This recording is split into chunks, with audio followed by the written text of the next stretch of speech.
My father came from Japan in 1905. He was 15 when he immigrated from Japan. He worked until he was able to actually build a store. Let me tell you a story in the form of a dream. I don't know why I have to tell it, but I know what it means. Close your eyes, just picture the scene as I paint it for you. It was World War II when this man named Kenji woke up. Ken was not a soldier.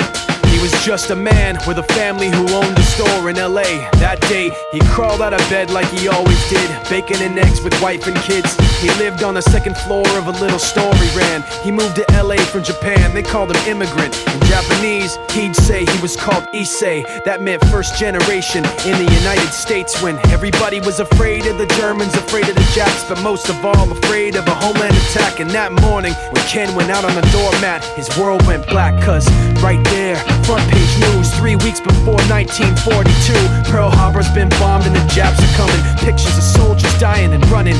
Ken knew what it would lead to, just like he guessed. The president said the evil Japanese in our home country would be locked away. They gave Ken a couple of days to get his whole life packed in 2 bags.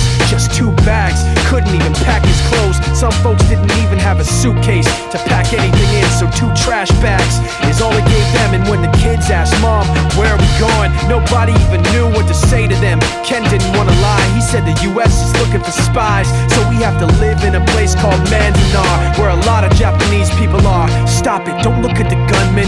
You don't want to get the soldiers wondering if you're gonna run or not, cause if you run then you might get shot.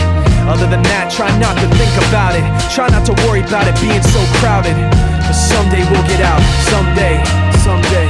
As soon as war broke out, the FBI came and they just come to the house and you have to come. All the Japanese have to go. They took Mr. Nii. People couldn't understand why they had to take him, because he's just innocent laborer. So now they're in a town with soldiers surrounding them. Every day, every night, look down at them. From watchtowers up on the wall, Ken couldn't really hate them at all. They were just doing the job and he wasn't gonna make any problems. He had a little garden, vegetables and fruits that he gave to the troops in a basket his wife made. But in the back of his mind, he wanted his family's life saved.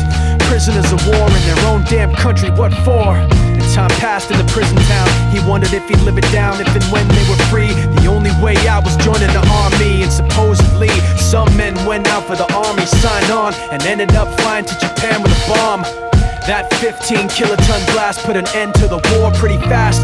2 cities were blown to bits. The end of the war came quick, and Ken got out.